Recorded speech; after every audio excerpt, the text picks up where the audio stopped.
നിലമ്പൂർ ഉപതെരഞ്ഞെടുപ്പിൽ തൃണമൂൽ കോൺഗ്രസ് സ്ഥാനാർത്ഥിയായി മത്സരിക്കാനുള്ള PV അൻവറിന്റെ നാമനിർദ്ദേശ പത്രിക തള്ളിയതോടെ പാർട്ടി ചിഹ്നത്തിൽ മത്സരിക്കാനുള്ള സാധ്യതയടഞ്ഞു.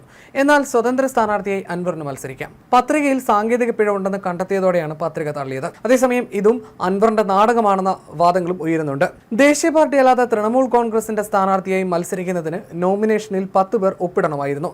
ഇത് ചെയ്തിട്ടില്ലെന്ന് കണ്ടെത്തിയതിനെ തുടർന്നാണ് പത്രിക തള്ളിയത്. മുൻപ് മത്സരിച്ച് പരിചയമുള്ള അൻവറിന് ഇതിനെക്കുറിച്ച് ബോധ്യമുണ്ടായിരുന്നില്ലേ എന്ന ചോദ്യമാണ് ഇതും അൻവറിന്റെ നാടകമെന്ന തരത്തിൽ വിമർശനങ്ങൾ ഉയർത്തുന്നത്. TMC സ്ഥാനാർത്ഥിയായി PV അൻവർ സമർപ്പിച്ച പത്രികയിൽ പ്രശ്നമുണ്ടെന്ന് വരണാധികാരി അറിയിച്ചു. കേരളത്തിൽ രജിസ്റ്റർ ചെയ്യാത്ത പാർട്ടിയുടെ സ്ഥാനാർത്ഥിയായി അൻവറിന് മത്സരിക്കാനാകില്ലെന്നാണ് തെരഞ്ഞെടുപ്പ് കമ്മീഷൻ അറിയിച്ചിരിക്കുന്നത്.